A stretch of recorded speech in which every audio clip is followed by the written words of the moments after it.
দিনের কিছু সুন্নাত আছে, শুনবেন না দোয়া করে ফেলবো? এই সুন্নাত গুলো শুনে আমরা বিদায় নিব, চিল্লায় পড়েন ইনশাআল্লাহ। জুমার দিনের প্রথম সুন্নত হচ্ছে জুমার দিনের ফজরের নামাজটা জামাতে পড়া। সবাই কয় খাইছে, হুজুরে ধরছে জায়গা মতো, আসল জায়গায়। জুমার নামাজের প্রথম সুন্নত হচ্ছে ফজরের নামাজটা কি পড়া? জামাতে। আফদালুস সালাওয়াত ইনদাল্লাহি সালাতুল ফাজরি ফি ইয়াউমিল জুমআতি ফি জামাআহ।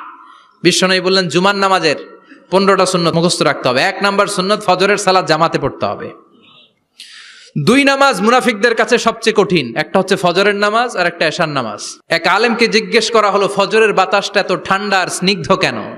আলেম উত্তর দিয়েছিল, কারণ ফজরের বাতাসে মুনাফিকদের নাকের দুর্গন্ধ মিশে না।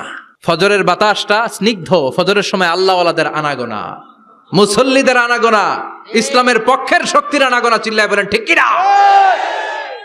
মসজিদে নববীতে জুমার নামাজের দৃশ্য আর ফজরের নামাজের দৃশ্য ছিল এক। বাংলাদেশে ফজরের নামাজের দৃশ্য আর জুমার নামাজের দৃশ্য এক নাকি? ফজরের নামাজের সময় মুসল্লি নাই, এক কাতারও হয় না, আর জুমার নামাজে পাক্কা মুসল্লি দেরি করে গেলে বারান্দায়ও জায়গা পায় না। কথা কন? তাহলে ফজরের নামাজটা আমরা জামাতে পড়বো ইনশাআল্লাহ। ইনশাআল্লাহ এত আসতে ইনশাআল্লাহ, আরো জোরে পড়েন ইনশাআল্লাহ। মনে থাকবে? 2 নাম্বার সুন্নাহ হচ্ছে আসওয়াক, মেসওয়াক করা। মাথরাতুন লিল ফাম মারদাতুন লির রব। মেসওয়াক করলে দাঁত পরিষ্কার থাকে, আল্লাহ খুশি হয়ে যায়। বিশ্বনবী বলেছেন যদি আমার উম্মতের জন্য কষ্ট না হতো প্রত্যেক নামাজের আগে মেসওয়াক করা আমি ফরজ করে দিতাম। সুবহানাল্লাহ। মেসওয়াক ছিল বিশ্বনবীর জীবনের শেষ আমল। এই মেসওয়াক করে বিশ্বনবী শেষ নিঃশ্বাস ত্যাগ করেছেন। আপনার নবী আমার নবী, ওনার জীবনের সর্বশেষ আমল ছিল কি? সুবহানাল্লাহ কইবেন না? বিশ্বনবী জাইতুনের ডাল দিয়ে মেসওয়াক করতেন। বিশ্বনবী বলতেন নি'মা সিওয়াকিয়া জাইতুন ফাইন্নাহু সিওয়াকি ওয়া সিওয়াকুল আমবিয়া মিন ক্বাবলি। জাইতুনের ডালের মেসওয়াক কতই না ভালো, কারণ এটা দিয়ে আমিও মেসওয়াক করি, আমার আগে সব নবীরাই জাইতুনের ডাল দিয়ে মেসওয়াক করেছে। সুবহানাল্লাহ। 3 নাম্বার হচ্ছে দুহুন, তেল মালিশ করবেন। বিশ্বনবী জাইতুনের তেল চুলে আর গায়ে দিতেন। বিশ্বনবী বলতেন ওয়াদাহিনু ফাইন্না ফিত তাদহিনে বারাকাত। তেল খাও, তেল দাও, তেল মালিশ করো, তেলের ভেতরে আল্লাহ বরকত ঢুকাইয়া দিছে। তেল দিবেন তো? 4 নম্বরে আত্তিব, জুমার দিনে সুগন্ধি লাগিয়ে যাওয়া সুন্নাত। লাগাবেন? লাগাতে রাজি আছেন?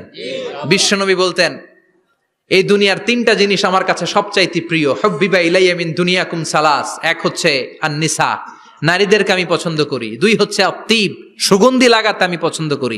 বিশ্বনবীরে কেউ সুগন্ধি হাদিয়া দিছে, বিশ্বনবী নেয় নাই, এরকম কোন ঘটনা ঘটে নাই। আল্লাহু আকবার। কুররাতু আইনি ফিস সালাহ। নামাজের মধ্যে যখন আমি দাঁড়িয়ে যাই আমার চক্ষুটারে ঠান্ডা করে দেয় কে? আবার বিশ্বনবী বলতেন আরবাউন মিন সুনানিল মুরসালিন। 4টা সুন্নাত সব নবীদের সুন্নাত। 1 নম্বরে আল হায়া মানে লজ্জা। আরেক বর্ণনা এসেছে আল খিতান মানে সুন্নাতে খাতনা, এটা সব নবীদের ছিল। আর সেওয়াক, সব নবীরা মেসওয়াক করেছেন। আত্তিব, সব নবীরা আতর লাগিয়েছেন। আর নিকাহ, সব নবীরা বিয়েও করেছেন। চিল্লায় পড়েন আল্লাহু আকবার। আর লিবাস আহসানা সিয়াব, সুন্দর জামা পরা। নট নেসেসারি যে নতুন জামা হতে হবে, পুরাতন জামাও ধুয়ে আয়রন করে পরলে একটা সৌন্দর্য আছে না নাই? ইন্নাল্লাহা জামিল ওয়া ইউহিব্বুল জামাল। আল্লাহ নিজে সুন্দর, সৌন্দর্যকে আল্লাহ পছন্দ করেন। পৃথিবীতে সবচেয়ে সুন্দর কে? পৃথিবী সুন্দর, মানুষ সুন্দর, আসমান সুন্দর, জমিন সুন্দর, সুন্দরে সুন্দরে পাল্লা। জানি না কত সুন্দর তুমি আল্লাহ, জানি না কত সুন্দর তুমি আল্লাহ। সুবহানাল্লাহ পড়েন। ইন্নাল্লাহা ইউহিব্বু আইয়ারা আসারা নি'মাতিহি আলা আবদিহি। আল্লাহ তার বান্দার উপর তার নেয়ামতের ছিটে ফোঁটা দেখতে চান। আপনি যদি ধনী হন দামি জামা পরবেন, সুন্দর জামা পরবেন। অনেকে আছে অনেক ধনী কিপটুসের মতো সিরা জামা পরে, আছে না নাই? আপনি ধনী মানুষ, আপনি সিরা জামা পরছেন কেন? আপনার যে সম্পদ আছে এটার বহিঃপ্রকাশ আল্লাহ দেখতে পছন্দ করে।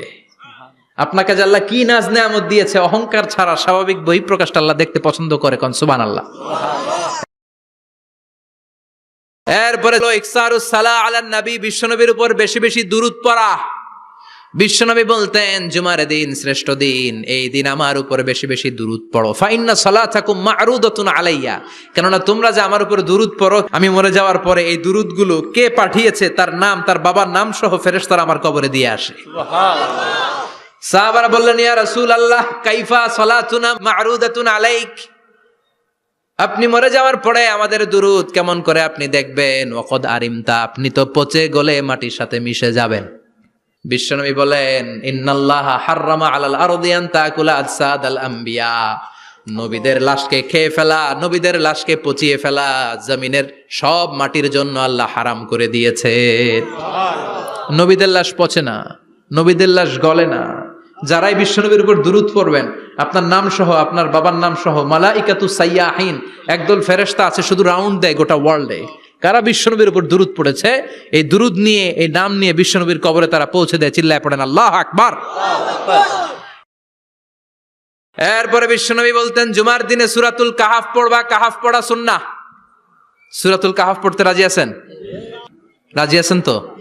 18 নম্বর সূরা, কোরআনের একেবারে মাঝখানের সূরা। আলহামদুলিল্লাহিল্লাযী আনজালা আলা আবদিহিল কিতাবা ওয়া লাম ইয়াজআল লাহু ইওয়াজা, এই আয়াত দিয়ে শুরু হয়েছে, শেষ করা হয়েছে ফামান কানা ইয়ারজু লিকা রাব্বিহি ফালইআমাল আমালান সালিহা ওয়া লা ইউশরিক বিইবাদাতি রাব্বিহি। আর মাঝখানে আছে ওয়ালিয়াতালাত্তাফ। হাফেজ সাহেবরা উত্তর দাও, মাঝখানে আছে কি? কথা কন। ওয়ালিয়াতালাত্তাফ একটা শব্দ আছে সূরা কাহাফের মাঝখানে। কোরআনের সব জায়গায় এক ফন্টে আয়াতগুলো লেখা, কিন্তু ওয়ালিয়াতালাত্তাফ মোটা করে লেখা আছে না? ডবল ফন্টে লেখা, মোটা, কারণ এটা কোরআনের একেবারে মাঝখানে অবস্থিত এই শব্দটা ওয়ালিয়াতালাত্তাফ। এর আগে যত শব্দ, এর পরে তত শব্দ, এর আগে যত কোরআনের অক্ষর, এর পরে তত অক্ষর। সুবহানাল্লাহ বাড়িতে গিয়া সুবহানাল্লাহ। বিশ্বনবী বললেন, সূরাতুল কাহাফ যে তেলাওয়াত করবে ইয়াকুনু লাহু নূর, এই সূরাতুল কাহাফ কিয়ামতের দিন তার সামনে বিশাল একটা আলো হয়ে আসবে। এই আলো দিয়ে পুলসিরাত পার হয়ে ওই বান্দা জান্নাতের ভেতরে ঢুকে যাবে। আবার বিশ্বনবী বলেন, যারা সূরাতুল কাহাফের প্রথম 10 আয়াত তেলাওয়াত করবে জুমার দিন, শেষের 10 আয়াত যারা জুমার দিন তেলাওয়াত করবে, দাজ্জালের ফিতনা থেকে তাদেরকে মুক্ত রাখবে কে? আল্লাহ। সুবহানাল্লাহ পড়বেন না? সুবহানাল্লাহ। সূরাতুল কাহাফ দিয়ে সকাল শুরু করতে রাজি আছেন? সবাই রাজি? এরপর আত-তাবকির ইলাল মসজিদ, মসজিদে আগে আগে যাওয়া সুন্নত। আগে যিনি যাবে উনি কি পাবে? তারপরে গরু, তারপরে বকরি, তারপরে মুরগি, মুরগির পরে ডিম না আন্ডা? আন্ডা। আল মাশিউ আলাল ইকদাম, বিশ্বনবী বললেন হেঁটে হেঁটে জুমার নামাজে যাওয়া সুন্নাহ। রিকশা, হুন্ডা, সাইকেল, সিএনজি দিয়ে গেলেও হবে, কিন্তু হেঁটে হেঁটে গেলে সওয়াব বেশি না কম? প্রতি কদমে কদমে আমলনামায় সওয়াব দিয়ে দিবে কে? আল্লাহ। এরপরে বিশ্বনবী বললেন, আদামু তাখাত্তি রিকাবান নাস, মানুষের ঘাড় ডিঙ্গিয়ে সামনে না যাওয়া সুন্নাহ। অনেকে জুমার দিন আসে, সবার শেষে বসতে চায় সামনে, এরকম ডাকাইত আছে না নাই? বিশ্বনবী জুমার খুতবা দিচ্ছেন, হঠাৎ এক সাহাবী সব সাহাবীর ঘাড় ডিঙ্গিয়ে ডিঙ্গিয়ে সামনে আসতেছে বুলেটের মতো। বিশ্বনবী বললেন, থামো, এজেলেস, বসো মিয়া, ফাকাদ আযাইতা ওয়া আনাইতা, আসছো দেরি করে আবার মুসল্লিদেরকে কষ্ট দিচ্ছ। যেখানে জায়গা পাবেন ওইখানে বসবেন, মানুষের ঘাড় ডিঙ্গিয়ে সামনের কাতারে যাওয়া এটা ঠিক না। এজন্য জুমার দিন আগে আগে আসার চেষ্টা করবেন। রাজি আছেন তো? এরপরে বিশ্বনবী বললেন, দুখুলুল মসজিদে রাকাতাইন, জুমার নামাজের দিন মসজিদে ঢোকার পরে 2 রাকাত পড়া সুন্নত। কয় রাকাত? 2 রাকাত। রাজি আছেন? কবলাল জুমা বাদাল জুমা, অনেকে প্রশ্ন করে, বাদাল জুমা 4 রাকাত, মসজিদে পড়লে 4, ঘরে পড়লে 2, কিন্তু কবলাল জুমা সুনির্ধারিত নয়, অনির্ধারিত। মা কদ খুদ্দিরা লাগ, যত আপনার তৌফিকে কুলায় 2 রাকাত করে করে 2, 4, 6 ইমাম সাহেব খুতবা দেওয়ার আগ পর্যন্ত। আপনি যদি আধা ঘন্টা আগে যান, আপনি 10 রাকাত পড়তে পারবেন। চিল্লায় বলেন ঠিক কি না? এরপরে বিশ্বনবী বলেন, ইনসাত, চুপ থেকে খুতবা শুনবা। জুমার খুতবার সময় কথা বলা যাবে নাকি? কথা কন। বিশ্বনবী বললেন, তোমার সামনে কেউ কথা বলতেছে, তুমি যদি বলো চুপ করো, এটাও তুমি খারাপ কাজ করছো। চুপ করো তোমার কইতে কইছে কে? চুপ করো বলে তুমি আরেকটা ভেজাল লাগাইছো। চিল্লায় বলেন ঠিক কিনা? তাহলে জুমার নামাজে কথা বলা যাবে না, কেউ কথা বললে চুপ করো, এই কথাটাও বলতে বিশ্বনবী নিষেধ করেছেন। চিল্লায় বলেন ঠিক কিনা? এরপরে মজার একটা কথা বিশ্বনবী বলেছেন, জুমার নামাজ পড়তে যেয়ে যদি কারো ঘুম আসে, জায়গা চেঞ্জ করে বসো। জুমার নামাজ পড়তে যাইয়া ঘুমান না, এরকম কে কে আছেন আল্লাহর ওলি? হাত তোলেন। হাত তুলতে পারবেন? আমিও তুলতে পারবো না, আমি কত ঘুমাইছি। জুমার খুতবা শুনতে গেলে ঘুমাস, কারণ রহমত নাজিল করে কে? পুরো মসজিদের ডানে বায়ে রহমতে ঠাসা, খালি ঘুম আর ঘুম। আছে না নাই? ঘুম আসলে কি করবেন? উঠে যাবেন, উঠে জায়গা চেঞ্জ করবেন, পানির ঝাপটা দিবেন, ঘুম দূর করে দিবে কে? এরপরে বিশ্বনবী বললেন, জুমার দিন দোয়া করলে কবুল হয়। এমন একটা সময় আছে জুমার দিনে, ওই সময়ে যদি বান্দা আল্লাহর কাছে কিছু চায়, সেটা না দিয়ে খালি হাতে আল্লাহ বান্দারে ফিরাইয়া দেয় না। সেটা কখন? অনেক ইখতিলাফ আছে, বেশিরভাগ মুহাদ্দিসিন বলেছেন জুমার দিন আসরের নামাজের পর থেকে মাগরিবের আগ পর্যন্ত, বিশেষ করে মাগরিবের আগের আধা ঘন্টা, এই সময় আল্লাহর কাছে বান্দা যদি কিছু চায়, এই দোয়া আল্লাহ ফিরিয়ে দেয় না। এই 15টা সুন্নাত আমল করা যাবে তো? সবাই রাজি? জুমার খুতবা মনোযোগ দিয়ে শুনবো তো?